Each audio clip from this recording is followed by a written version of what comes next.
Welcome to the Video Store Podcast. We are here to discuss movies, TV shows, and everything else we watch on digital disc, streaming, and in theaters. I'm Frank. And I am Josh. That's Josh. That's me. That's Frank. We have a lot to discuss. Some would say I've watched too many movies since the last time we've recorded one of these. Some people would say that, and other people would say, yes, he probably did watch too many movies. Yeah. Was it like the 22nd day of the year or something like that? 23rd? That's correct. Yeah, I've watched like 32 movies. I'm on an insane pace. Anyways, that's a weird thing to brag about. I don't know if I'm really bragging. Let's start the show with a little thoughts and trailers. I'm actually excited about a couple of things. And didn't really check out the trailers, but I read that there's a new TV series that is being created by Alex Garland, one of my favorite directors. You may know him from Annihilation and Ex Machina. He also wrote 28 Days Later. He has a TV show coming out on Hulu in March. It's called Devs. I don't really know exactly what the whole show is about, but just his involvement has me excited. Have you heard anything about this, Josh? Just that Nick Offerman's in it. Yeah, Nick Offerman's in it. The IMDb plot summary is about a computer engineer that investigates the secretive development division in her company, which she believes is behind the disappearance of her boyfriend. So you got like a murder mystery possibly thing, and Nick Offerman's in there. Sonoya Mizuni, who I'm unfamiliar with, is the star of it. She was Kyoko in Ex Machina and has played like character parts and things I like. But yeah, I'm just excited because Alex Garland's like my favorite, maybe my favorite director. The past couple of times he's put out a movie, they've been my favorite movie of the year with Annihilation, Ex Machina. So it's just exciting for me. Okay. And it's cool to see that with the streaming services, a lot of filmmakers are experimenting with things such as TV shows because they can, put out kind of whatever they want with more creative freedom.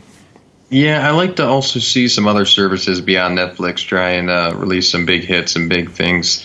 I think it's about a competitive market and trying to one-up each other and not being able to just find all of your material in one place. So I think it's good to see somebody else putting out something big because sometimes it's just not happening. For sure, yeah. Sometimes I get to Hulu. I'm like, I just want to use Hulu. I haven't opened it in a month. Like, what's on here? Right. Why am I paying for you? Yeah. And the second and final thing on thoughts and trailers is that Fargo Season 4 is coming back. It's going to be on FX in April. Fargo, they're loose connections between each season, but they really follow their own storyline with their own unique characters. Yeah, more of a cut-ups, limited series each time. Yeah, and they don't always take place in Fargo, and this latest season's a great example of that. It takes place in Kansas City, Missouri during the 50s, and it centers around the head of an African-American crime syndicate and is going to war with the Italian mafia. Fuck yeah. Starring Chris Rock. You also got Timothy Olyphant, yes. Jason Schwartzman. Fuck yes. Yeah, it's... have you watched any of the Fargos, Josh? Dude, really? Remember? What? I can't remember. Oh, man, you hurt my feelings. So, remember, we had this thing where, like, we were both assigning each other a show, right? Yes, and yes, then that's you right. watched one episode, and I watched 3 seasons. Yeah, you're right. But you loved Fargo, right? Yeah, and we had a different order of seasons. I enjoyed season 1 more, and then, kind of went on as it progressed, and you were the opposite, if I recall. Yeah, season 2 is my favorite. I love them all. I mean, it's really nitpicking. They're all like 9 out of 10 to 10 out of 10 for me. But yeah, season 2 with Ted Danson, Jesse Plemons, a bunch of other people. Kirsten Dunst. Yeah, it's great stuff. Yeah, no, definitely. And I expect that this one will be... It just going to be more of the same. It's going to be fantastic shit. Really excited for it. I did watch the trailer. It does seem great. It seems a lot more similar to season 3, where there was a lot more gang warfare, of course. But hopefully it's not placated with similar things, and it's its own storyline. Yeah. Noah Hawley is very much in the forefront of this one. Again, he's writer, director, and he also did Legion, which was really cool FX series. So guy really knows how to command like really compelling TV series. Speaking of, let's kick off their next segment, which is the WTWTF. which is led by TV Time, and this segment is brought to you by Pigeons Fighting for a Better America, the minority group that everyone hates. Thank you. Starting off, we have, I believe this is your contribution, The Confession Killer, which is on Netflix. This is I've actually watched some of these. My girlfriend loves true crime. Well, good to recognize that you did. Yeah, maybe I'll jump in here, but this is about Henry Lee Lucas, was known as America's most prolific serial killer, admitting to hundreds of murders. But as DNA results contradict his confessions, will they expose the biggest criminal justice hoax in history? Don't tell us if they do that, Josh. Just tell us what you thought about the show. I think that it was done pretty well. I've seen enough of these documentary type investigation situations to watch as they develop and show you motives and how they relate the material to the person watching the storyline and attempt to bring it to life. It's done pretty well, and the man himself, Henry Lee Lucas, is found a lot. There is a lot of footage of his interviews and all of the time that he had spent, and it's a lot about his relationship with this one sheriff. As they spend all this time together in conversation, and it seems like he's just kind of relaxed and enjoying his time in jail as he, tells all of these stories and answers all of these questions and all of these things. And it just goes on. And, don't get anyone wrong. They brought him in, initially for murder, and there was, hard evidence, and then a lot of things progressed and the storyline continues, and you really watch how sometimes complacency within a circumstance or lawful situation can just be enough. And there's just so many crimes that are discussed and victims that were had, and I'm not trying to spoil this or anything, but there's so many. There's just so many, and it's just very easy to say, hey, yeah, I killed everybody. Yeah, I mean, I caught a couple of them. I'm more interested in these true crime stories when they expose and have something to say about the criminal justice system and the flaws in it, and lead to how we can fix it. I'm not so much a fan. You're asking me not to spoil it. Yeah, I mean, well, that's not spoiling it. Usually they are a mix of that and just exploiting the serial killer thing and in finding a star, trying to make a compelling character, which I don't really like when they and building cases just around possible situations and not legitimate evidence. But the harder thing is that this is just around the time just prior when DNA was not really a thing yet, and people were based on harder evidence, fingerprints, footprints at the scenes, shell casings and things of that nature. And it wasn't as simple as we had some DNA under the person's fingernails and were able to match that to them with a cotton swab. So I just think that we all need to remember that it's just don't be complacent with some of these situations. And if no resolution is better than just anything that is come up with by just trying to find something solace or something. For sure. Yeah, the country definitely has a punishment thing, a fetishization of punishment. And then it reminded me from what I call too of The Wire, how sometimes police just want those numbers, want those cases closed, and the stats chase of police work. Stop the questions. Yeah. Stop the fucking families from calling every month and saying, hey, what happened to my mother? What happened to my sister? You know? Yeah. Cool. Well, I mean, would you recommend the series overall? I would. I think it's not too exploitive. It's informative and pretty well done. And as you'll see in this TV review, that I watched a few similar things to this, so we can compare on a couple levels. But nothing bad here. Okay, cool. That was besides this dude and the situations involved. Everything is bad, but nothing. It's watchable. It's content. Okay, not gut wrenching. I checked out 2 seasons, 12 episodes in total. Fleabag, this is the Hollywood, Amazon Prime. Huh? You went Hollywood on me. I don't know what that means. Oh, well, they were just won awards for... Oh, okay. Yeah, I didn't notice that. A bunch of my friends have been bugging me to check out Fleabag. It's an Amazon Prime series starring and created by the actress Phoebe Waller-Bridge. She plays a like a 30-something young woman dealing with struggles in her career. She owns a pastry shop. Her family life is very combative, and her dating life is very interesting. And there's also a tragedy that gets explained throughout the series, which is kind of like the wraparound theme.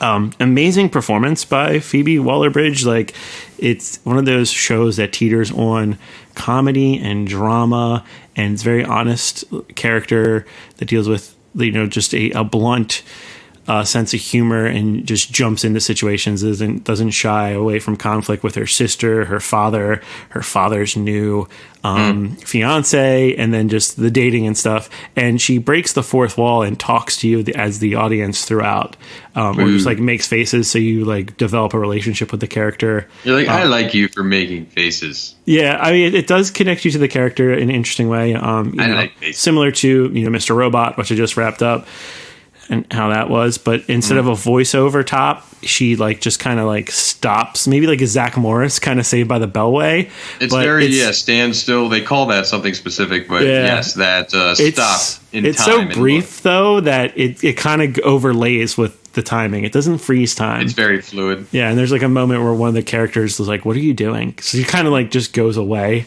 It's kind of like, I think to the other characters in the world, it probably is played as like when someone's drifting off a little bit. But yeah, it's a great show. Very unique character, very interesting perspective that I think is cool. And I like seeing unique characters, from a walk of life that I don't understand. She's lives in London. She's a female, and so there's things that I was unaware of. And, you're not either of those. I'm not, Londoner. So that's cool. So you're not a female. I highly recommend it. I think it lives up to all the hype, and it's very bingeable at about 25 minutes per episode, 12 total episodes. It's very bingeable. Yeah, thanks for talking over that. No worries. So tell me about The Circle on Netflix. I've had this explained to me a couple different times. From other people? Yeah, it's like seems like something I have no interest in. Seems kind of hokey. But you liked it? Lukewarm. Okay. Weird. Almost, I can see that this is that television in that idiocracy world somewhat that people could go down. This is like that guilty pleasure. So it's like a popularity contest. Is it connected to social media? Yes. So, and of course, they're developing some correlation between that. So the concept is that these players start off in isolated apartments, and with their online interactions as their only means of communication, they use this platform called The Circle to talk to each other. Some people in there are 100% themselves and try and represent themselves in that way. There are other people that misrepresent themselves, and the catfishes, as they call them. People that there's a guy that plays as his girlfriend's picture, but just plays a girl basically and uses his girlfriend's picture. There's a couple different other odd situations as there's deceit. So these people have to impress and build these bonds and relationships with each other. As they rate each other, they are eliminated from this competition because whoever's rated the highest at the end wins $100,000. Wow. So they kind of they have these conversations. They create some of these like little social commentary games and gossip things, and have some other like little cute competitions like draw the other person and some weird shit and just interesting stuff. There's one guy named Shoebomb who is the anti-social media, believes social media is devil, wanted to come in. He doesn't know anything about it. And he was playing that angle of like, I don't fucking know anything, so I'm just going to be who I am and see what happens. A lot of different angles. It was kind of interesting, and it also seemed kind of Black Mirror-y from that. That's what it sounds like, yeah. Yeah, there was a little bit of that going on, but they play it to very like happy, super happy levels, which also made it very Black Mirror-ish, where when they did that thing, it was always to the 150% of like excitement or whatever it was for any TV show or anything they did. So weird, some interesting people and some genuine people that were like just funny to see, like reality television personalities and stuff. So some of the people were enjoyable as people and seeing kind of how they dealt in this weird ass situation. Beyond that, I don't know. Sounds like it scratches, like it's a unique twist on just reality, competitive reality TV show. Yeah, it's not dating, but it sounds very similar to that. It's like adjacent to that. Yeah, and some people play that angle and others are against it, et cetera, et cetera. But apparently it's an English show that they then, did an American version of. And this, I guess, was created a couple years ago, and this is their take. Yeah, I mean, I try not to shame people for their garbage stuff. Like, everyone has their turn your brain off. I just wanted to know because Elliot in the morning was talking about it, and I was like, man, now I want to know. Yeah, I'm glad you watched it because I was kind of curious too, morbidly curious. Now you kind of know because I don't do a good job of explaining things. I think you did a pretty good job, man. Let's see if you can do even better with Medical Police. Which is described on IMDb as 2 American physicians in Sao Paulo, Brazil, discover a civilization-threatening virus and are recruited as government agents in a race against time and around the world to find a cure and to discover a dark conspiracy. Yeah, all of that. That sounds like a lot. Yeah, it is a lot, man. Dude, this is that perfect show that you can throw on. Rob Huebel's in it. Yeah, dude, there's so many people in this show. That's the other thing. That was why I had to watch it. There's just so many people. Comedy? Yes. Okay, sounds serious, but there's comedy, Lake Bell, Jason Schwartzman, Michael Cera. Okay. Yes. Okay. It's fucking comedy. Okay. Now you know. Now you feel better because they put the words medical police here. He's like, we're cop doctors. No, we're Dr. Cops. It's just the tagline sounds very serious, and the poster. I guess the more I look at it, okay, yeah, I can see. Yeah. That. Okay. There you go. Good job. Thanks for coming along board. It's just a good, fun popcorn watch with, light, fun episodes and some of the comedians that we loved, seeing them in fun little special roles for this. Just a whole great all-star cast as this show throughout. So I think it's just a fun popcorn watch, nothing to think too heavy into, and just to enjoy some people making some good laughs happen. So gotcha. I think that's really about it. David Wayne directed it, who did like Wet Hot American Summer. Oh, it's Mike and Mike, or what is it? Oh, like the Stella guys or whatever? Yeah, Stella. So it has like that kind of like sense of humor, would you say? Yeah, I would say so. Yeah, that's fair. If you're a fan of like the Wet Hot American Summer and then they did like the movie and the prequel and all that shit, like you would probably dig this? Yes, that's fair. If you like that if you have that kind of sense of humor, that would be a fair thing. But yeah, just kind of slapstick humor and some of my other good jokes and nothing to really frown about. I would be more angry if they, stuff like this got shut down over nothing, because it's a bunch of good people getting together and having some good times. Yeah, there's 10, 25-minute episodes right now on Netflix. And you weren't lying, man. The cast is loaded full of likable comedians. So that's kind of flew under the radar, and you're saying it's worth checking out. Yeah, there you go. Boom. Okay. And then the next one, you definitely will shift gears back to the true crime, is Killer Inside the Mind of Aaron Hernandez. This one has been out for a minute, but has regained some notoriety because it's debuting on Netflix. This is like a 3-episode thing. Is that right? Yes, that's correct. It's a 3-episode limited series. I don't know how long they run. You would know. But there were something in an hour and change. Definitely quite long. A little over an hour each. It's like 3 hours, 22 minutes total. Look at me go. Yeah, for those who don't know, Aaron Hernandez was a football player tight end for the New England Patriots. And like in the prime of his career, he's like a young 20-something guy. Got out of the blue, accused of murder, arrested. And then, I don't know if we want to spoil what happened. So if you don't know.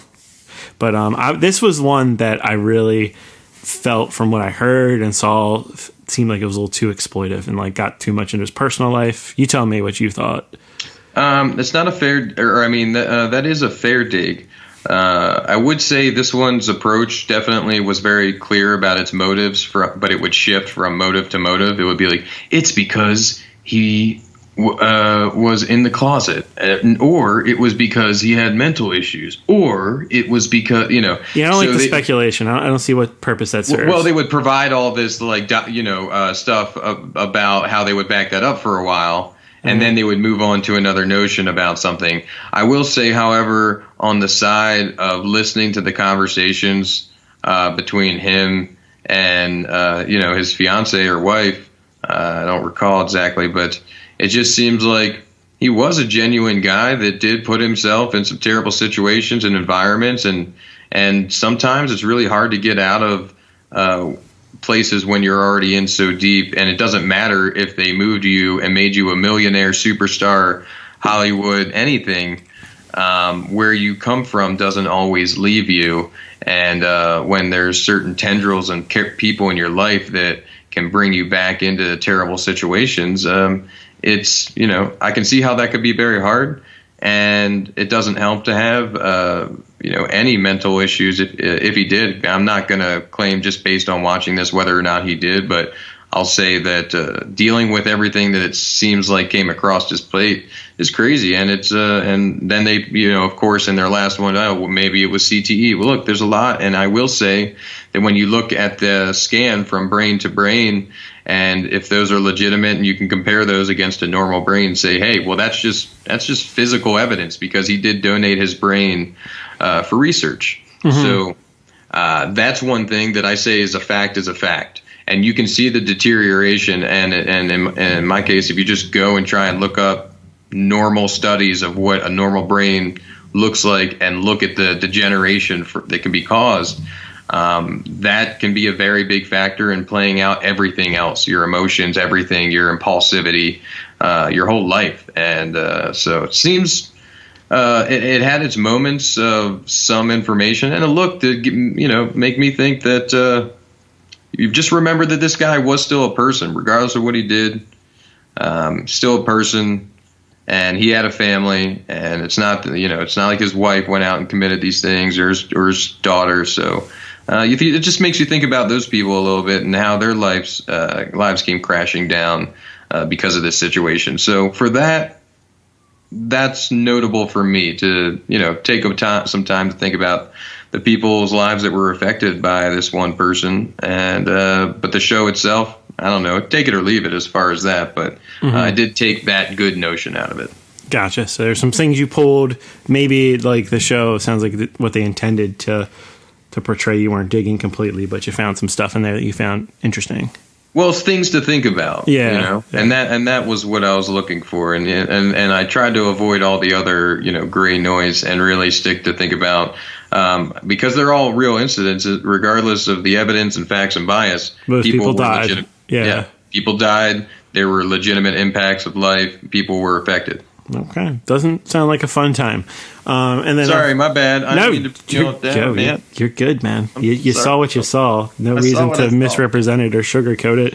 Okay. Finally, our last submission for TV time is The Outsider on HBO. This is the likely team up of Jason Bateman and Stephen King. Booyah. Where investigators are confounded over an unspeakable crime that's been committed. There's been a couple episodes, right? This is going to be 10 episodes, season 1. Yeah, there's 3 in right now. Yeah, there's 3 in. This is Sundays on HBO. What are you thinking so far? Fuck, man. The questions are fucking limitless, dude. Mm-hmm. There's a lot going on. They take it to levels and things that I did not think were going to happened. And the visual evidence, it's not just very gray about like, was this guy, the premise, correct? No. Okay, so the premise is that and this is all in the trailer, so no spoilers here, but a child died and a man gets arrested for the murder of the child, and then it's determined that they're like, well, look, we have all this evidence saying you were here, but he has evidence showing that he was 70 miles away, and how could he be in 2 places at once? And that's really the premise of the story, is how could this one man be in 2 places at once? How does all this evidence lead up to both of these things being legitimate? Because in this world, that just, you know what I mean? So it bends some laws of physics here and takes some definitely haunted shots. And the story is quite compelling. I enjoy the characters. I'm enjoying the ride so far. But some crazy shit happens, man. Definitely on some levels here. Think you haven't seen Ozark, but Jason Bateman's directing this, and he's definitely putting out some really good stuff lately. And he happens to be in it too, so it's nice. I think it's a pretty good show. Yeah. People will enjoy it. That serious Bateman turn that we've seen, like post Horrible Bosses and Arrested Development. The Change Up. Did you watch The Change Up? With I did. Very forgettable. That was fucking awesome. I thought it was okay. I thought it was way funnier than I thought it was going to be. Word. But then he also did The Gift. I think that's where he kind of started doing serious stuff. Yeah, and The Gift. He was just like an asshole. Yeah, he does do the asshole a little bit. He's like, I'm a fucking asshole, and you know it. He's got big time asshole potential, as does this podcast every episode. So that was TV time. Let's get to, last but not least, the flicks that we picked, the final installment of WTWTW. Yes, and the flicks we picked is brought to you by Richard Simmons' Sexy Cereal. Don't forget, parents, there's a dildo in every box.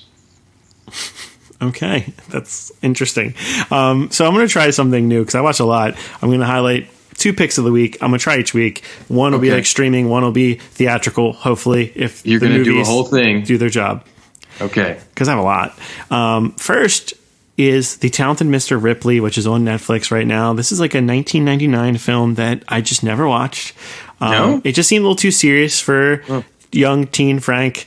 Young teen Frank and angst Frank. Yeah, I was just like, I don't know. It's even the cover just looked very serious. This stars Matt Damon.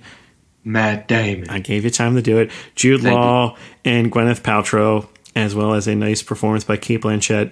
And this is the story of Tom Ripley, who's been played by many different actors. A young Tom Ripley in the 50s, and he's kind of discovering his ability as a sociopath to pretend, and his extreme talent for it. He's like a guy who's seems from humble family beginnings. Yeah, like he doesn't have much money. He has some talent, but he runs into a guy and he pretends to know this guy's son, and his son is Jude Law, and he's basically like, can you get him back home? He's just wasting his time and my money, being a playboy. Basically, he's got a girlfriend, Gwyneth Paltrow, but he seems to like have interest in other women too. So he pretends to know him, and then he just kind of cons his way to become a real close friend, and they have this weird homoerotic type thing, like closer than friendship thing with Jude Law. Oh yeah. And then it's a very Miramax movie because other Miramax people such as Philip Seymour Hoffman show up, and and Philip Baker Hall as well. A lot of 3-name Phillips. But yeah, great cast. Maybe Matt Damon's best performance, honestly, in his career. He really exceeded expectations in this one. Yeah, man, he really just digs in, is very believable as this guy who just comes off as like the underdog and has like some weaknesses and seems like a pathetic character at times, but then can rise to occasion and really manipulate people who you would assume are smarter than him. So it was really like a thrilling movie, and one that I had really no complaints for, like really almost close to perfect. And Gwyneth Paltrow did this thing in the late 90s and early 2000s. Tell me. Where she gets these roles where she's kind of like the hopeless, helpless female. It reminds me of her performance in Hard 8 that I talked about like a month or two ago. But she really like does something with that character and makes something out of it. I think she's pretty underrated actress. I know she's, known for just being Iron Man's baby mama in the past decade. Man, she was in IQ with Tim Robbins. All those are so old though, like she hasn't done anything recently to her ability, and I think that's true. She kind of stays in her lane. Yeah, she's just one of those actors. I feel like things could have, were her talent, things could have went a lot better. If she drove things to the limit, like Natalie Portman or somebody who, like, you know what I mean? Yeah, or like even Cate Blanchett, who's also in this movie, and just like the role she pursued worked out much better. I think they're both very talented. But yeah, man, this movie is great. Highly recommend it. Go check it out. It's on Netflix. It's I think something most people will enjoy. Yeah, speaking of Matt Damon, so he has a small role as Loki in Jay and Silent Bob reboot. Nice. And all he does is drop these sweet-ass puns, and they're all great. He's like, touched by an angel. I need to see that. I think it's available to rent either this week or next week. You can buy it now. I need to buy it. Buy it now, baby. So I Queen and Slim is in theaters. I talked about it a couple weeks ago. You finally caught up and watched it. I love that movie. I thought it was one of the 30 movies or so that I'd say I loved from last year. What did you think of it? Yeah, no, I thought it was fantastic. Very powerful performances. If you're not familiar, it's about a couple's first date, and it takes an unexpected turn when a police officer pulls them over and things go awry. Driving, of course, we've seen these similar storylines in a few movies. Bonnie and Clyde type deal, basically. Well, and I'm not saying just that. I mean, the cop pulls over the black man, and there's issues, and there's race issues, and I still don't mind the way they did it because they portrayed a beautiful story from this catalyst event, and making this struggle and growing, evolving relationship between them develop throughout extraordinary events. And I think it was very much a roller coaster of emotions and tension, and it was definitely very well set and just very well shot as well. Just no moment really left without meaning, whether it was an emotional romantic moment between them or very tension-filled moments, as are very heavily throughout the movie. It really drops the bottom out of points, and I'm not going to go further than that, but I think these two people, I mean, we know Danny Kaluuya from many great things, Get Out, all kinds of stuff that he's doing now. He did the, what was the gang one that you love, the women, the bank robbers? Oh, Widows. Widows, yeah. He's in every role. I've never been disappointed. He's always carved out a very interesting role where he's a scene stealer at the very least, if not like one of the stars. Right, and honestly, I'm not as familiar with Jodie Turner-Smith unless you maybe mentioned something that I would happen to know, but I think she really did an amazing job here and really drives this storyline throughout as a very strong woman that also has her moments of weakness. Yeah, it was very good. Like you said, visually unique. I don't know if it's just me noticing it, but I've seen a lot of music video directors get features lately, and I think that's cool. That happened like in the mid-90s, like David Fincher. It depends, because Mick G sucked when he did Terminator. Yeah, Mick G's, like, yeah, I mean, Charlie's Angels was decent. But let's not go on a Mick G fucking sidebar. Why don't you get a fucking Val, dude? Hey, man. To each their own. So Queen and Slim, it's got both our thumbs up, both our recommendations, which is, not always a guarantee. I checked out Frank's like shitty movies. High Life on, this is a usually reliable A24 release. High Life is a movie about a father and his daughter struggle to survive in a deep space where they live in isolation. It stars Robert Pattinson, also has Juliette Binoche and Andre Benjamin, a.k.a. Andre 3000. So this movie visually looks cool, well produced, kind of like a mislead with that, what the description I gave you, it's not and super with the spacey. Trailers.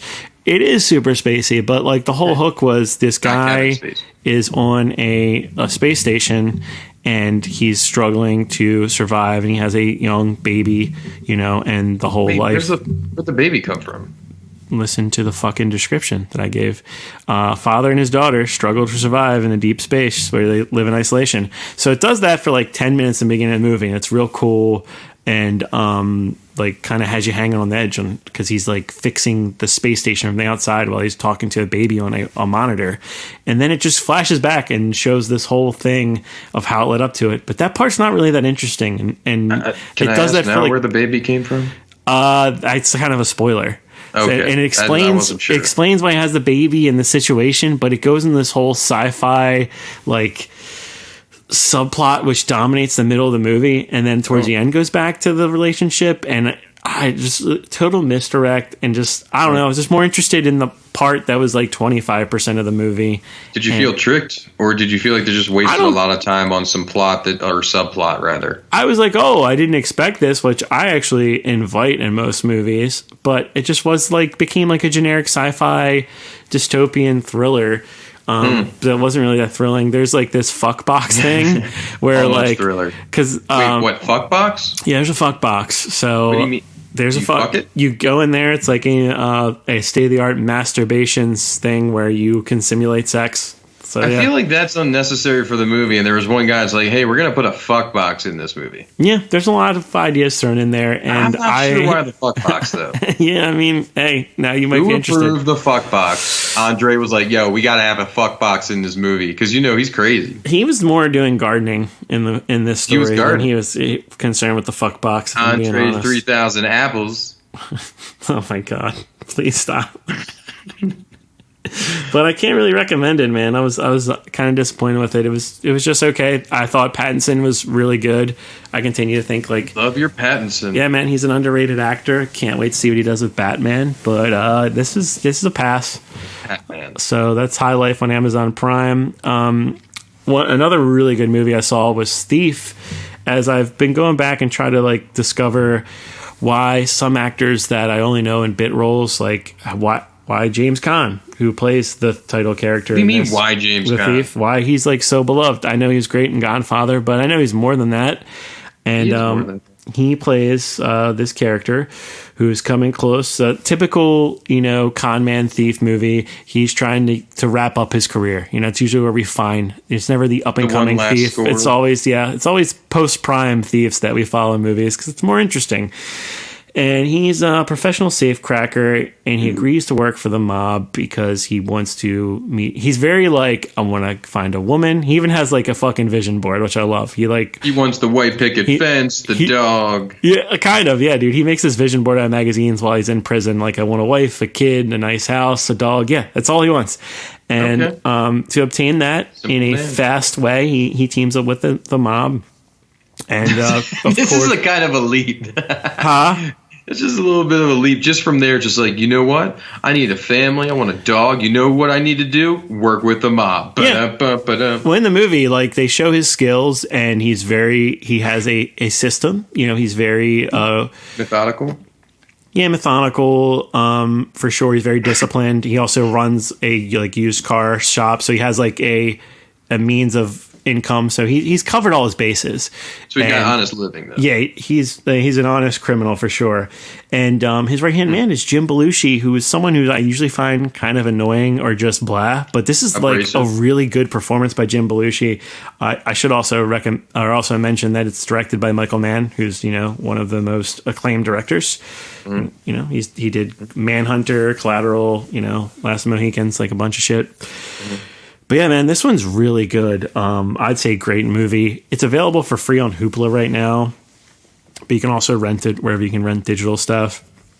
Highly recommend Thief. It's a 1981 movie that I would call a classic, man. You definitely see the mold it sets for these type of movies, and James Caan is just terrific. Like, you just buy him as that American badass, the guy who's he's fucking smart and tough, and he'll figure shit out and overcome where he's surrounded by a bunch of fucking goons, basically. Yeah, he's kind of, in his way, one of those Steve McQueen types of, badassery. We had this day of Sean Connery. Connery. Not as pretty as Steve McQueen, you know what I mean?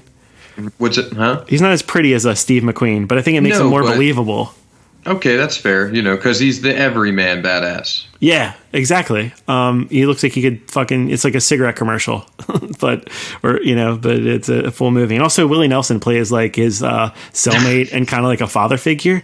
And again, hey man, I'll tell you what, I got some weed right here. Probably Willie Nelson and Jim Belushi's best performances, if that's not a reason enough. Well, how many best acting performance. You're surprised. You forget sometimes how much a director can pull out of an actor. There's talent there. It's just how you want. Do you want to make these guys play characters? Do you want Jim Belushi to just play some asshole dad and Willie Nelson to play a stoner, right? Or you want to play real people? And everything about this movie worked. So I'd recommend it. I also just saw Mulan as I was like finishing up my Disney Plus 7-day free trial. I never saw it. It's like early 90s Disney, not really my heyday. But it means a lot to a lot of people. That's, everyone has their different like prime of Disney animation. Sure. I thought the character of Mulan was really good, but I think the movie's pretty sexist and racist. That came from Walt Disney. Yeah. Surprise. Disney, major studio, is tone deaf. Did you see Pocahontas? No, I don't remember Pocahontas. I'm sure I saw it, but yeah. Yeah, it's not much better. It's very cringy. I'm interested to see what this live action Mulan's going to be. I know a lot of people are disappointed that it's just a straight up war movie, but I don't know if we need Eddie Murphy doing like a racist dragon character. Oh, and the whole thing in the end, and they do this a lot. They try to mean well and create this feminist hero, and I think Mulan really is, but like when the moral of the story is like, oh, she got a guy to like her, that's you just really missed the fucking shot there. So can't really recommend Mulan. I'm interested to see what other people think of that movie in retrospect. Yeah, the only thing I want to see Eddie Murphy in is like The Last Dragon 2. Yeah, I want to see Leroy, Jenkins, or Bruce Leroy. That's what it was. Such a good movie. Did you ever see that? No, I know people swear by it. Dude, it is the best thing. With the bad guy, his name is Shonuff. Mm-hmm. It's so good. You have to watch it. It's like one of the best fucking movies. It's like a mix between like karate exploitation and blaxploitation, right? Exactly. Yeah. And it's so fucking good. I guess if the heart's in the right place, I could enjoy something like that. It's so good, dude. You have to watch it. Okay. On your list. I'll put it on my list. Up next is something we both watched. It's available on digital and VOD, so Josh gets to talk a little bit. It's 2014, The Drop, starring Tom Hardy and the late, great James Gandolfini. Fuck yeah. It centers around this bartender, Bob, who finds himself in the center of a robbery gone awry and intertwined in an investigation that digs deep into the neighborhood's past, where friends, families, and foes all work together to make a living. I don't really like the description. Basically, there's a bunch of bars in Boston that all participate in this thing where the mob randomly picks one to drop money at. There's a bunch of corruption and personal shit that all collides into the Super Bowl night where Bob's bar, Tom Hardy plays Bob, is going to be the drop bar. I thought it was a really good performance. Tom Hardy, man, he always finds a way to add weird quirks to like a simple character and just make them all the more interesting. Yeah, except for Venom. Yeah, I like Venom. It's a good bad movie for me.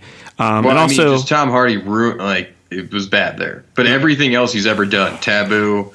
We will have Blinders. We'll have that Venom conversation for another day because I'll go into it for like 10 minutes. Yeah, I'm from Brooklyn, but I sound like a squeaky mouse.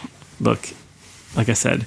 Also, Noomi Rapace, who I guess is probably best known for the Girl with the Dragon tattoo trilogy. She's really great, man. She kind of creeps up on you in this movie. She's a really great performance.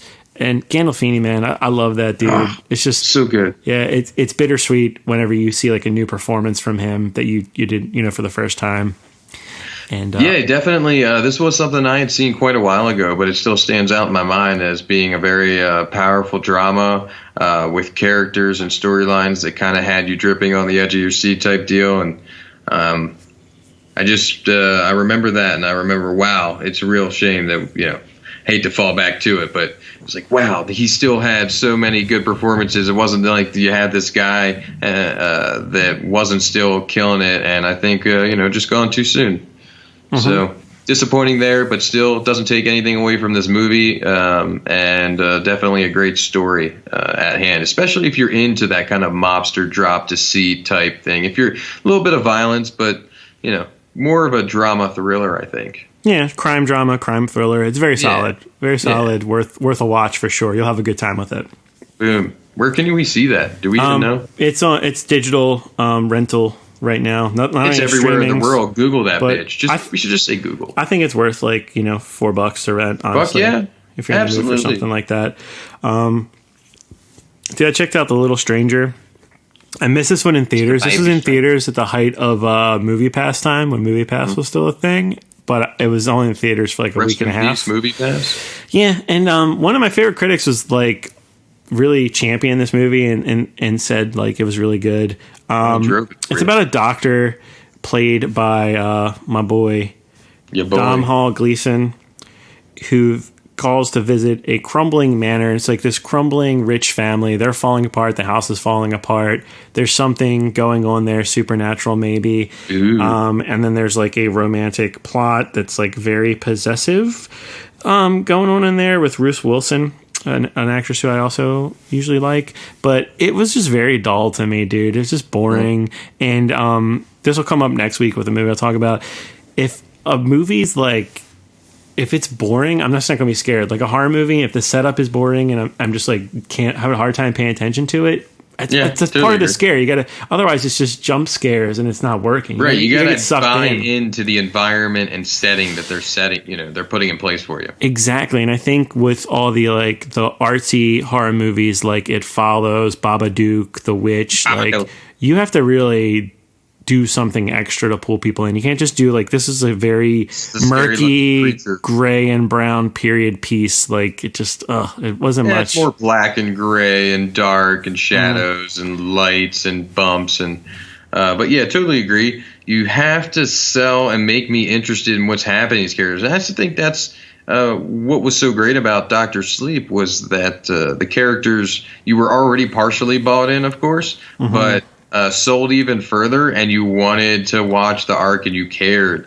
And even though it's not as crazy of a horror, I would say, just it's more of a, another Stephen King thriller horror type. But man, it's those kinds of movies that I enjoy horror-wise. Yeah, not Little Stranger, not one of those. And I'll actually throw in my review of The Man Who Killed Hitler and Bigfoot in there, man. What a waste of a Sam Elliott performance. Like, did you see this movie? I think I tried to watch it, and then I was like, man. Yeah, not good, dude. It's just like, you had something there. Sam Elliott is so interesting to watch, and they go through the whole life of this guy. They spend a lot of time with a younger version of him who's played by an actor who's just not going to be as interesting as Sam Elliott. So, like, that's very true. It's like you fucked up right there. It felt like it's a writer-director, Robert Krasikowski. He must have really been in love with his material instead of just working with the strengths of what he had, and it's just terrible, dude. Just I think that's a really good point. To see that sometimes people are loving their material more than they're willing to let somebody and trust someone and use what they have. I mean, you could only be so lucky to have somebody like that in your movie, right? Correct. We could probably both talk about the next part because I'm sure you have some at least hazy memory of the original Batman movies. I have them on Blu-ray. They're available for rental everywhere. But I'm talking the first 4 Batman movies. I saw the first 3 of them. Couldn't quite watch Batman Forever. Are we talking about Bale movies? No. Keaton. We're talking about the Keatons. Clooney. I didn't get to Clooney. I got to Keaton and Kilmer. Got it. So here's my thoughts on this. So Batman 1989. I think Michael Keaton. He could have been more. This is Jack Nicholson's movie. I think it looks really cool. It has a very great visuals. The production stands out considering this movie is 30 plus years old, and Nicholson's performance carries it. It's fucking awesome. I love that he fucking played the Joker at this point where he's still in the prime of his career and one of the biggest actors, probably the biggest actor in Hollywood at the time. And I love what Tim Burton did. He made it look very much like a comic book. It has its own goofy, dark feel to it, which I appreciate. But it's really on the shoulders of that performance. Michael Keaton. Isn't it also Tommy Lee Jones as Two-Face, right? Not that this one. No. This is just the Joker. We're 10 years later. You have Kim Basinger as Vicky Vale, and there's not much chemistry between Basinger and Keaton kind of really underplays as the Bruce Wayne character. I don't think he really was fully comfortable in this role. But yeah, it's still a really good movie. My favorite one of these early ones is Batman Returns, which is the next one. This is 1992, where you have Danny DeVito as the Penguin, yes, and Michelle Pfeiffer as Catwoman, and Christopher Walken as a billionaire business owner. Keaton returns as Batman. I think he's got a little more of a pulse in this one.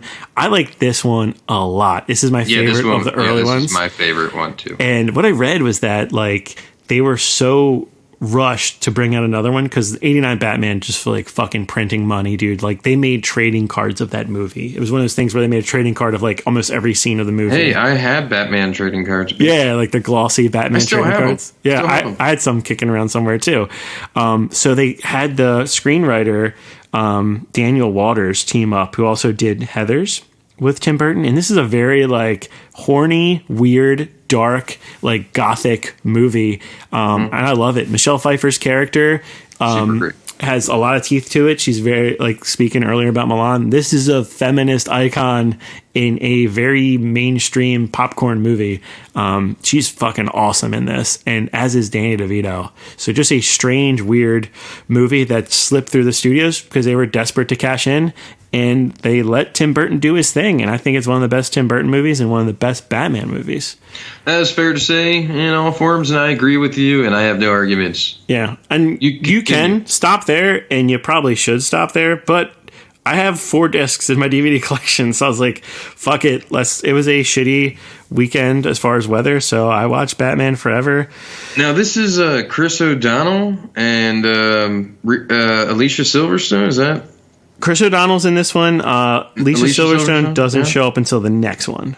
That's Batman and Robin. Yeah. So this one has Val Kilmer as Batman / Bruce Wayne, Tommy Lee Jones as Two-Face, Jim Carrey as the Riddler, and Drew Barrymore.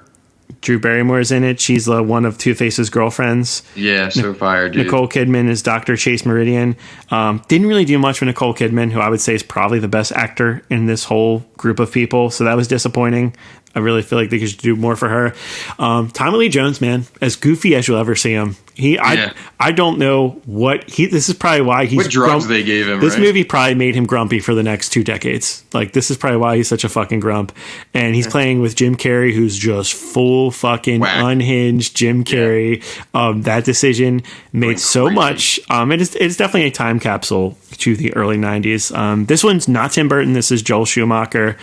And you got some weird choices there. It is fucking train wreck of a movie, but entertaining in its own way. Yeah, you could definitely watch popcorn and watch Jim Carrey go crazy. It's good. He is still fun as Edward Nygma, I would say.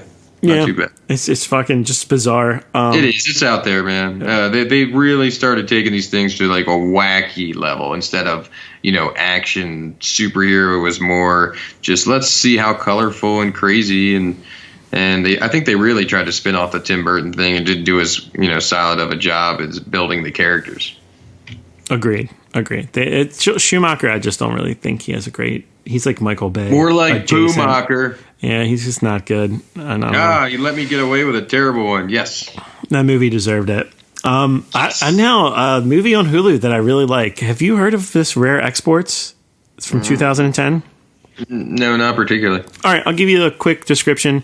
On Christmas Eve in Finland, Santa Claus is unearthed in an archaeological dig. Soon after, children start disappearing, leading a boy and his father to capture Santa, and with the help of fellow hunters, they look to sell him back to the corporation that sponsored the dig. And then there's Santa's elves, who are determined to free their leader. This is such a cool, weird Finnish horror comedy centered on Christmas. Very unique. Just fun from start to beginning. Has a lot of clever kids around Christmas time, which we've seen many movies like that. I feel like it's Finland's like homage to not Black Christmas, but like to monster movies and also Home Alone. It's very interesting, and I wish I would have watched it sooner because when you're in the mood for Christmas movies. But it's so good. I think you can't win every battle, but you got to see it and be happy with it. Yeah, man, this is a cool weird movie on Hulu right now that I just highly recommend. I had a lot of fun with it, and does the horror comedy thing really well, which many movies try to do and very few execute. So, dude, some of the European movies usually come out so well. Did you ever see that one zombie movie? I guess that's really fucking great, but it was a winter zombie movie in the woods, and there was, I think, I couldn't tell if it was Finnish or Dead Snow or something. Yes, that sounds right. Yeah, Dead Snow is good. It's also cool just to get a taste of like other people's culture and like what they find scary and it's Finnish horror movie. So like check it out. It's a good 90-minute thing on Hulu. And I really dug it. Rare Exports. Yeah, Train to Busan was awesome too. That one's even better. That's a great movie. Sweetheart is on Netflix. I'm surprised you didn't watch it. I don't know. It hasn't really enticed me, and you'd have to sell me with your current review to make me watch it. So it's very much like Castaway, where you have one person on an island for the most part of the movie, but there's a monster maybe on this tropical island. So is it Wilson? Calm down. So it stars Kiersey Clemens, who was in Dope, Neighbors 2, Flatliners. She's been like second or third lead in a bunch of like mediocre movies, But Been around. it's mostly all her in this, and I like how she's kind of washes up on shore, and you don't really know how the situation, so you kind of get filled in throughout, like why she's there, and some other people do show up. Spoiler. Throughout. Do you get some Lost vibes, or no? It doesn't really get into it deep. This is very much a creature feature with some clever stuff in it. So it's really nothing more than that. There's some twists and turns along the way, but it's mostly about survival creature feature movie. So I dug it. I thought it was pretty entertaining. There's not much to it, but I was entertained. Okay. He was. Are you not entertained? Yes. Now, probably the thing I'm most excited to talk about this episode is 1917. We both saw this one, so this is going to be a double review. Dun dun dun. Directed by Sam Mendes, who I enjoy a lot of his movies. Hasn't really done anything. I guess I dug Skyfall. I was going to say it's been a while since I've seen something of his that I really dug. Okay, but a very acclaimed director. 1917 is a film about two young British soldiers during the First World War. They're given basically an impossible mission: deliver a message deep in enemy territory that will stop and hopefully save 1,600 men, and one of them being one of those two soldiers' brothers from walking straight into a death trap. Mm-hmm. And this film also features a technique in editing and camera work that makes it seem like it's basically two long shots.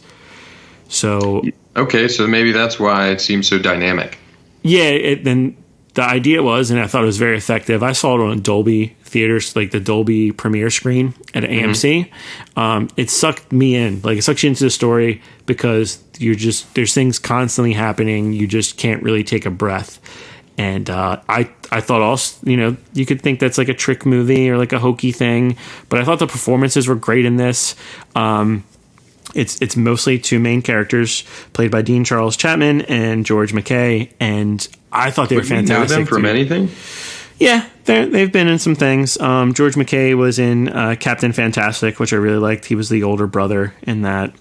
And then Dean Charles Chapman, I don't know what you would know him from. He was... good name, though. Game of Thrones. Oh, he was Tommen. He was Tommen. In Game of Thrones, Tommen Baratheon. And one of the lesser remembered Lannisters. Yeah. But I love this movie, man. It was one of my favorites of 2019. I totally worked for me. It was a very unique experience, but a very well made movie as well. And the story worked, the acting worked, everything worked for me, man. I really enjoyed it. I came out very happy with that experience and excited to tell people to go see it in theaters while it's still in there, because this is a movie that I think thrives on a large screen. Yeah, totally agree. I think I've heard a lot of mixed reviews as well as after I saw the movie, and just some people, I don't know, maybe the storyline was too dry for them, or they and again, it's got to be something where you do buy in immediately. But I think it was very well visually presented, dynamic in shots, and really made some very compelling visual effects happen throughout the storyline, and I was fine. I totally took along this journey and went through the highs and lows and believed in the brass balls that this kid had, and it's really interesting to take another look and about a time, obviously way far from now, that many can easily forget, and just remember that although dramatized for the big screen, situations like this were probably everyday circumstances for a lot of our older folks back at that time. And I mean, well, gone now for probably mostly. I don't know how many World War I veterans are still left out there. But so that's the thing I liked about it, was it didn't really preach. Like I'm not a fan of all war movies, because usually they kind of like gloss over things. This was really just telling those two guys' stories. It's just these two kids like put in a fucked up situation that they hopefully would overcome, and that's what it was all about. Right. And if you're willing to ride that journey, I think it's really interesting, visually compelling. I think they won a couple awards. I mean, it doesn't sway me one way or the other, but I could understand if they won something for camera work and the way this was shot, because it was stoic at points and quiet, but I think that builds the tension. It's just, overall, very just great filmmaking on another level, and like something you want to see on a big screen. I saw Nice Guys again. The movie's just fucking awesome. I just want to say it's one of my favorite movies of the past 15 years. Just fucking see Nice Guys. It's so good. Every time I watch it, I just appreciate it more. Richard Jewell, man. This is that Clint Eastwood movie where he's trying to basically give this real life story and this real life person justice. Give him justice? Yeah. Right? I mean, he seemed like Clint Eastwood was like, I want to tell this story. I feel like this guy was treated unfairly. That'd be a fair statement. So, I don't know about justice because the guy was vindicated back a long time ago. It's just it is an interesting story, and again, this is just taking a look at another person's life that can be affected by mass media and perception, and how something can spiral out of control, especially when you do a selfless act. So the situation was, if you're not familiar with the story, an American security guard named Richard Jewell saved thousands of lives from an exploding bomb at the 1996 Olympics, but then is vilified by journalists and press who falsely report that he was a terrorist or that he was involved and he fits a certain profile of the person that the FBI is looking for. And they really make him out to be this evil madman, and it's just a guy. Again, this is the worst thing you can do to somebody is just take their name and drudge it through shit. And this is and there was a really good point made in the movie is, do you really think that the next time that somebody just doing their minimum wage hour job or security guard duty at a mall sees something suspicious and heard something like this happened within a reasonable time, that they would ever say anything? They'd say, fuck that, look what happened to the last guy that said something. I'm just going to run. Yeah. Clint Eastwood's movies, I mean, I like some of them. They're all very preachy. It is, and it does, but it doesn't deny the fact that this guy existed. This story legitimately happened, and he was treated unfairly. So I think, just because he had good material to work with, honestly, I think the bigger thing is a couple of the performances here from some of our favorite people, like Sam Rockwell playing Watson Bryant, the lawyer and attorney for Richard Jewell. And Richard Jewell is played by Paul Walter Hauser, who you might remember for things like, I think he was in Tanya. Yeah, he was great in Tanya. Yeah, exactly. So this is a really great performance from him. And if you saw what the actual guy looked like and kind of how it embodies, I mean, we know this guy and he doesn't look too far up, but he really embodies this guy and how he felt and his quirkiness and his just almost like more of a sincere teddy bear that just likes to think that he's doing justice and doing what's right, and sometimes it's not right. And even when he's sitting there being investigated, he's like, look, they're just doing their job. How can I help? Hey, let me tell you other stuff. His lawyer's getting super pissed, all that good stuff. But Olivia Wilde plays the reporter that wrote the initial story, kind of setting this guy up to be pressed and have all of these news reporters. And it's just crazy how you can ruin people's lives, and not the person themselves, everyone else. I mean, his mother was a very big part of this, and they kind of recreated one of the scenes from when the press conference happened where they were, recognized as, not being investigated and that they had no evidence, all that kind of stuff. And really just being looked at a profile. But ignore the Clint Eastwood stuff. Look, he does pretty good, emotional dynamic pictures. Can't really complain here, and I think it is a good watch, and it's well told on his story and not too exploitive or anything like that. Cool, man. I might actually check it out. Go fuck yourself. Aladdin on Disney Plus is dog shit. Aladdin sucks. It looks like shit. The actors have no pulse, and Will Smith brings some life to it, but it's just too late. It sucks. It's terrible. I can't believe that movie made $1 billion. It sucks. $1 billion? Yes. Last Night is on, and it's KNIGHT. Yeah, it's like the Last Nights, but whatever. Yeah, Last Night's on Netflix.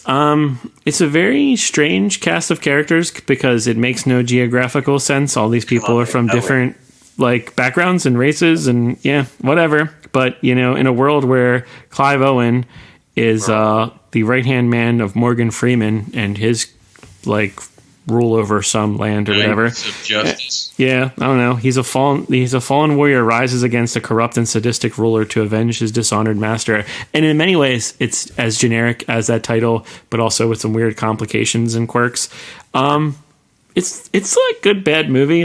There's a lot of talent there, and it's entertaining enough, and it's paced well enough that, you know, I'm like, fuck, an hour in to this 2-hour movie, I'm gonna see. Can I just tell you? I think you hit it right on the head. You said it's good enough. It's good enough, man. Like it's good enough. It's just weird. It's just a weird fucking pitch. You don't want to turn it off, but you're wondering why you're still watching. Yeah, it's like they just threw ideas at a fucking wall. I've seen that a few times though. Yeah, so it's entertaining.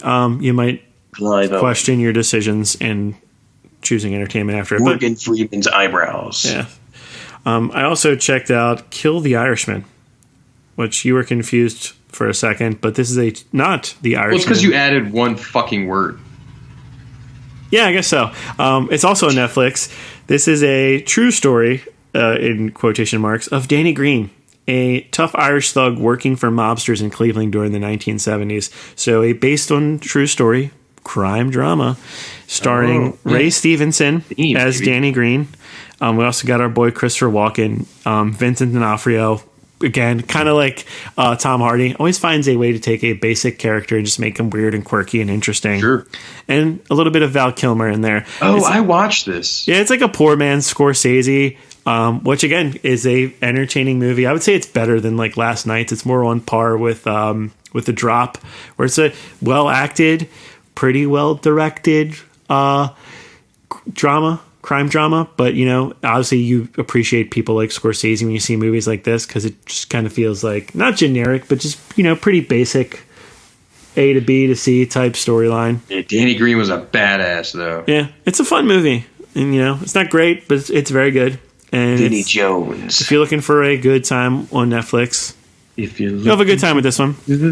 Also, Linda Cardellini, man, I think she might be the most beautiful actress right now. I was like, God, I forgot I had a crush on her, and it's just like the whole time you were just like, girl, I forgot about you, girl.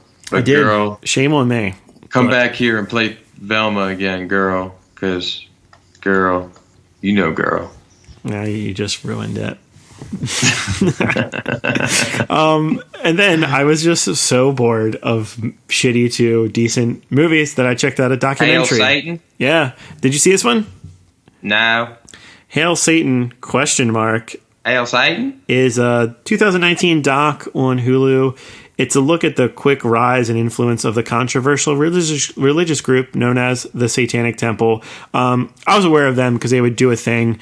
They did a lot of cool political stunts where they would not threaten, but whenever there was like a 10 Commandments or religious statue that was going to be erected on a political office, you know, public grounds, they would fight that and fight that they wanted their satanic statue up there. Yeah, they wanted their 4-titty chicken goat. Yeah, and they definitely give the creators and the founders of this, the Satanic Temple, the chance to really mostly tell the story through their eyes. But I thought it was a fair and critical look in many ways at that, and kind of how it was like a couple guys just kind of fucking around, basically being trolls. Right. Now, that's my question, though. Go ahead. Go ahead. I was just wondering, did they take a look at like how people create some of these other false churches and things that they're more doing for fun, or no? It's just focused on the Satanic Temple. Okay. There are different chapters of that, and it gets into like mainly there's a Detroit one that is led by this Jex Blackmore lady, and she was very interesting.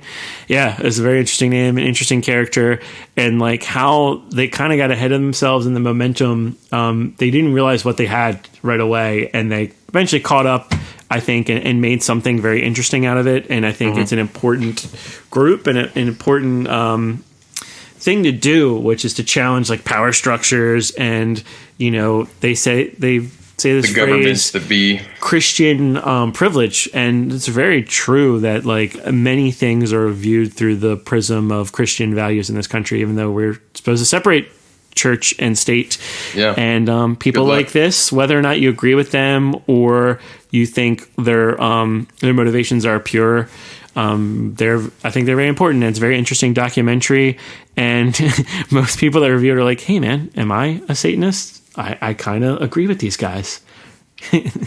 No, it's just really, I think, you know, if it was easier to name it the Church of Logic, that would have probably been what they went with, but they wanted to gather attention, so they went with an extreme, and they're gauging that attention, and they're building a following of probably just logic and challenging the state and law. Yep. So that one's a highly recommended documentary, again on Hulu. And then I'll mention, I won't get into them, but I'm starting to rewatch all the Fast and Furious movies. So maybe next episode or down the road, I'll have a ranking of them and kind of a overall retrospective of that series. Can you rate them by Family 1, Family 2, or Family 3? Yeah, I will say, don't watch Fast and Furious. You really no reason to watch that first one. It's just not what this series is. It's not a good movie. I don't think you should watch 2 either. 2 is like this very homoerotic, like Top Gun type thing going on with Tyrese and Paul Walker, where I really think they want to fuck each other. Yeah, and Goose is going to get it in butt. Yeah. And then Fast and Furious, which is the 4th one, because I skipped Tokyo Drift because no one should ever talk about that fucking movie. Tokyo Drift, no, it's kind of like Mulan. I said don't talk about it. Very problematic. Sometimes representation, it's misrepresentation. It's not a good thing. Anyways, Fast and Furious, the 4th one's where they kind of start to realize, hey, we have something here. And it gets into like the superpowers of these people. People like cars. Yeah. There's a scene where Vin Diesel like smells like exhaust or like some kind of fluid dripping. And he's like, I know exactly what happened. And he turns into the Hawk. And he visualizes what Michelle Rodriguez's character did. It's very fucking funny. So that led me to watch Face Off for the first time in decades.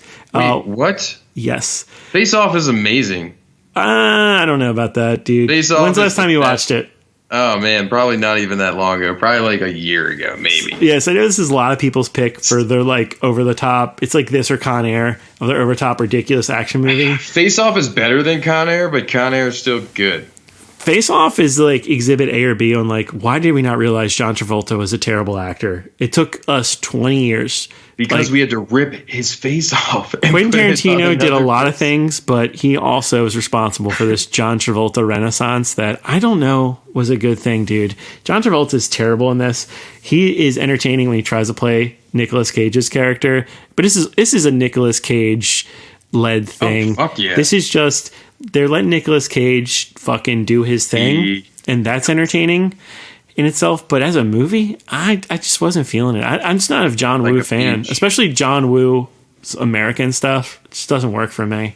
I don't know, man. It's a staple in the fucking household growing up. Don't you fuck with this movie. Yeah. I mean, it is a predecessor to a lot of ridiculous shit I like, and is kind of like, you could say, the mold maker for these ridiculous action movies. And that's all I ever needed it to be, man. Yeah, it needed to be Nicolas Cage screaming, "Die!" So yeah, I'm thankful for that. It's very much a time capsule of like, oh man, when late he's in 90s, the prison, yeah, on the fucking out in sea and all that crazy shit. It's insane. It's too insane. It's too good. Oh man, I don't care. This is a staple of my childhood. I'm not gonna let you tarnish it.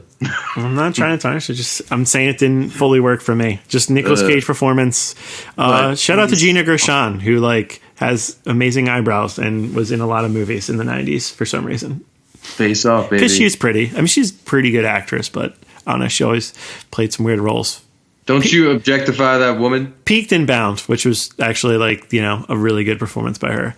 And finally, our last thing we'll talk about on this podcast is the Bad Boys trilogies. And speaking of 90s movies that didn't hold up well, in my memory, I always defended Bad Boys 1 as like the smarter movie that relied on the chemistry between Martin Lawrence out of Bad Boys and Will Smith.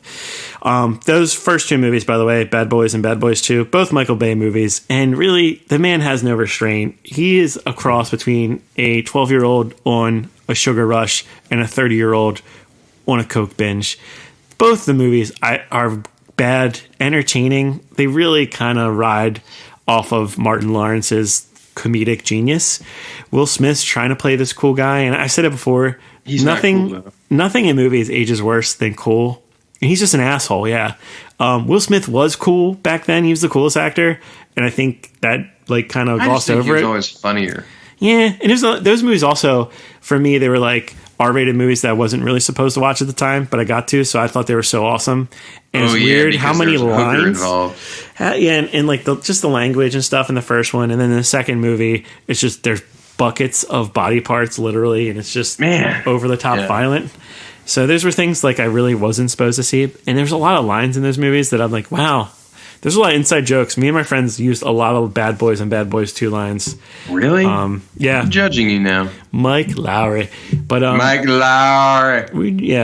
But those two movies are bad. So I'm surprised that when I checked out Bad Boys Forever, which has Michael Bay's blessing and his producer credit, and he makes a cameo as a wedding announcer in this, but it is good. That's all. It is not directed by Michael Bay. Bad Boys for Life, it's fucking awesome, man. I was surprised. It's directed by a team, Adil Arbi and Bilal Fallah. I'm just butchering those names. Okay, it's directed by some people. Directed by a team of dudes, and they took it's all the good things of Bad Boys, and they removed all the bad things. They really did. They try to give this story meaning, and that's surgical, bro. Pick on this nostalgia that really isn't deserved. But Martin is fucking hilarious. I'm hoping that he's going to get more movies. He was fantastic in his small role in Beach Bum, and he fucking, again, owns in this movie. He's the one that, like, delivers throughout. Will Smith's a little better in this one. They try to give meaning to the case they're following, where in the first two movies you kind of forget what the fuck they're doing and what the case is. Yeah, I remember there was a girl and somebody got killed. Exactly. This one probably tries to earn a little more relevance than is really deserved in this trilogy, but it works, man. It's fun. It's funny. The action works. I cared about these characters. And also, Vanessa Hudgens is fucking badass in this movie. She showed you that in Spring Breakers. She plays the fucking like crazy tech cop. There's like this new group of people that are kind of taking over. The Bad Boys are old school, and they're like, well, it's all about cyber shit now, like kind of like they did with the Die Hard. Exactly. But overall, man, all these old people don't understand the pseudo-psychonomic webbers. Overall, I was entertained. I cared about the characters. I laughed my ass off, and it's definitely a big recommendation for me. Frank LMAO'd and LOL'd in the THEATRE. Yeah, man. So that's all I got. A lot of fucking movies. Thanks for hanging out with us, guys. And hopefully you got some good picks. Frank, don't beat me. Weird. All right. Thanks for listening. Thank you.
You're still here?